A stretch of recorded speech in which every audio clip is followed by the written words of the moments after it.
ರಾಜ್ಯ ರಾಜಕೀಯದಲ್ಲಿ ಇಂಥ ಬೆಳವಣಿಗೆ ನಡುವೆ ಡಿಕೆ ಮೌನ ಯಾಕೆ? ಮಾತಾಡಿದ್ರೆ ಕೆಲಸ ಕೆಡುತ್ತೆ ಅಂತ ಡಿಕೆಗೆ ಅಜ್ಜಯ್ಯ ಎಚ್ಚರಿಕೆ ಕೊಟ್ಟಿದ್ಯಾಕೆ?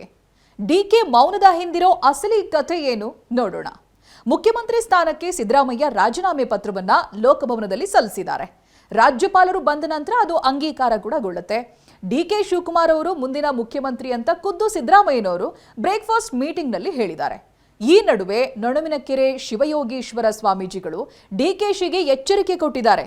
ತುಮಕೂರು ಜಿಲ್ಲೆ ತಿಪಟೂರಿನ ನೊಣವಿನಕೆರೆ ಶ್ರೀ ಕಾಡುಸಿದ್ದೇಶ್ವರ ಮಠದ ದೇಶಿಕೇಂದ್ರ ಶಿವಯೋಗೀಶ್ವರ ಸ್ವಾಮೀಜಿಗಳು ಡಿಸಿಎಂ ಡಿಕೆ ಶಿವಕುಮಾರ್ ಅವರಿಗೆ ಕೆಲವೊಂದು ಸೂಚನೆಗಳನ್ನ ಕೊಟ್ಟಿದ್ದಾರೆ. ಡಿಕೆಶಿಗೆ ಆಶೀರ್ವದಿಸಲು ಅವರೇ ಖುದ್ದಾಗಿ ಬೆಂಗಳೂರಿಗೆ ಆಗಮಿಸುವುದಾಗಿಯೂ ಕೂಡ ಮಾತನಾಡಿದ್ದಾರೆ.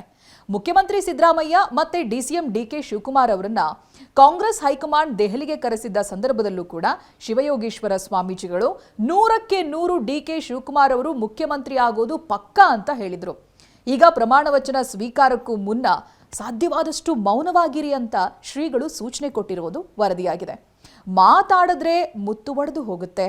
ಮುಖ್ಯಮಂತ್ರಿಯಾಗಿ ಪ್ರಮಾಣ ವಚನ ಸ್ವೀಕರಿಸುವವರೆಗೆ ಯಾರ ಬಳಿನೂ ಅವಶ್ಯಕತೆಗಿಂತ ಜಾಸ್ತಿ ಮಾತನಾಡಬಾರದು ಅಂತ ನೊಣವಿನಕೆರೆ ಶಿವಯೋಗೀಶ್ವರ ಶ್ರೀಗಳು ಸೂಚನೆ ನೀಡಿದ್ದಾರೆ. ಸಿಎಂ ಪದಗ್ರಹಣ ಆಗೋವರೆಗೆ ಜಾಸ್ತಿ ಮಾತನಾಡೋದಕ್ಕೆ ಹೋಗಬೇಡಿ, ಕೆಲಸ ಕೆಡುತ್ತೆ ಅಂತ ಎಚ್ಚರಿಕೆ ಕೊಟ್ಟಿದ್ದಾರೆ ಶ್ರೀಗಳು. ಈ ಕಾರಣಕ್ಕಾಗಿ ಡಿಕೆ ಶಿವಕುಮಾರ್ ಮತ್ತೆ ಅವರ ಸಹೋದರ ಡಿಕೆ ಸುರೇಶ್ ಬೆಂಬಲಿಗರಿಗೆ ಯಾವುದೇ ಹೇಳಿಕೆಯನ್ನ ನೀಡಬಾರದು ಅನ್ನೋ ಕಟ್ಟುನಿಟ್ಟಿನ ಸೂಚನೆಗಳನ್ನು ಕೊಟ್ಟಿದ್ದಾರೆ. ಸ್ವಾಮೀಜಿಗಳ ಎಚ್ಚರಿಕೆಯ ಹಿನ್ನೆಲೆಯಲ್ಲೇ ಸಹೋದರರಿಬ್ಬರು ಈ ಸೂಚನೆಯನ್ನ ನೀಡಿದ್ದಾರೆ. ದೆಹಲಿಗೆ ಹೋಗೋ ಡಿಕೆ ಶಿವಕುಮಾರ್ ಎರಡೆರಡು ಬಾರಿ ನೊಣವಿನಕೆರೆ ಅಜ್ಜಯ್ಯನ ಗದ್ದುಗೆಯ ದರ್ಶನವನ್ನ ಪಡೆದಿದ್ದಾರೆ. ಅಜ್ಜಯ್ಯನ ಅಪ್ಪಣೆ ಪಡೆದೇನೆ ನಾನು ಯಾವ ಕೆಲಸನೂ ಮಾಡಲ್ಲ ಅಂತ ಈ ಹಿಂದೆ ಡಿಕೆ ಶಿವಕುಮಾರ್ ಹಲವು ಬಾರಿ ಹೇಳ್ಕೊಂಡಿದ್ದಾರೆ. ಡಿಕೆ ಶಿವಕುಮಾರ್ ಮುಖ್ಯಮಂತ್ರಿ ಆಗೋದು ಖಂಡಿತ ಅಂತ ಕಾಡುಸಿದ್ದೇಶ್ವರ ಮಠದ ಡಾಕ್ಟರ್ ಕರಿವೃಷಭ ದೇಶಿಕೇಂದ್ರ ಶಿವಯೋಗೀಶ್ವರ ಸ್ವಾಮೀಜಿಗಳು ಭವಿಷ್ಯ ನುಡಿದಿದ್ರು. ನೊಣವಿನಕೆರೆ ಮಠದ ಆಶೀರ್ವಾದ ಡಿಕೆ ಶಿವಕುಮಾರ್ ಅವರ ಮೇಲಿದೆ. ಅವರು ಮಠದ ಭಕ್ತರಾಗಿದ್ದಾರೆ. ಡಿಕೆ ಶಿವಕುಮಾರ್ ಅವರು ಮುಖ್ಯಮಂತ್ರಿ ಆಗೇ ಆಗ್ತಾರೆ. ಅವರು ಉತ್ತಮ ಸಂಘಟನಾಕಾರರು ಹೌದು ಅಂತ ಶ್ರೀಗಳು ಹೇಳಿದ್ರು ಕೆಲ ವಾರಗಳ ಹಿಂದೆ. ಚುನಾವಣೆ ವೇಳೆ ನಾಮಪತ್ರ ಸಲ್ಲಿಸುವಾಗ, ಬಿ ಫಾರಂ ವಿತರಿಸುವಾಗ ಈ ಎಲ್ಲಾ ಕೆಲಸವನ್ನ ಆರಂಭಿಸೋ ಮುನ್ನ ಅಜ್ಜಯ್ಯನ ಆಶೀರ್ವಾದವನ್ನ ಡಿಕೆಶಿ ಪಡೆದೇ ಮುಂದಕ್ಕೆ ಹೋಗ್ತಾರೆ.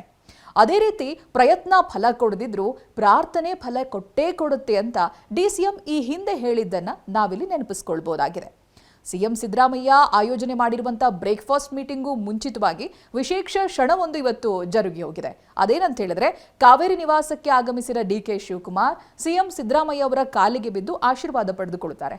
ಬಳಿಕ ಪರಸ್ಪರ ಅಪ್ಪಿಕೊಂಡು ನಮ್ಮ ನಡುವೆ ಯಾವುದೇ ರೀತಿಯ ಭಿನ್ನಾಭಿಪ್ರಾಯ ಇಲ್ಲ ಅನ್ನೋ ಸಂದೇಶವನ್ನ ಸಿದ್ದು ಮತ್ತೆ ಡಿಕೆಶಿ ರವಾನಿಸಿದ್ದಾರೆ. ಇದಕ್ಕೆ ಸಂಬಂಧಿಸಿದ ಫೋಟೋಗಳು ಸಾಮಾಜಿಕ ಜಾಲತಾಣದಲ್ಲಿ ವೈರಲ್ ಆಗ್ತಾ ಇವೆ ಕೂಡ. ಬ್ರೇಕ್ಫಾಸ್ಟ್ ಮೀಟಿಂಗು ಮುನ್ನ ಸಿಎಂ ಸಿದ್ದರಾಮಯ್ಯ ಹಾಗೆ ಡಿಕೆ ಶಿವಕುಮಾರ್ ಅವರು ಪ್ರತ್ಯೇಕ ಸಭೆ ನಡೆಸಿದ್ರು. ಸುಮಾರು ಅರ್ಧ ಗಂಟೆಯ ಕಾಲ ಉಭಯ ನಾಯಕರು ಸಭೆಯಲ್ಲಿ ಚರ್ಚೆ ಮಾಡ್ತಾರೆ. ಯಾವ ವಿಚಾರವನ್ನ ಮಾತನಾಡಿದ್ದಾರೆ ಅನ್ನೋದು ಇವತ್ತಿಗೂ ಕೂಡ ನಿಗೂಢ. ಆದರೆ ಇಬ್ರು ಒಟ್ಟಿಗೆ ಇರೋದು, ಒಟ್ಟಿಗೆ ಸುದ್ದಿಗೋಷ್ಠಿಯನ್ನ ನಡೆಸಿರೋದು ರಾಜ್ಯದ ಜನತೆಗೆ ಇಬ್ಬರ ನಡುವೆ ಯಾವುದೇ ಭಿನ್ನಾಭಿಪ್ರಾಯ ಇಲ್ಲ ಅನ್ನುವಂಥ ಸಂದೇಶ ರವಾನೆ ಆಗಿದೆ.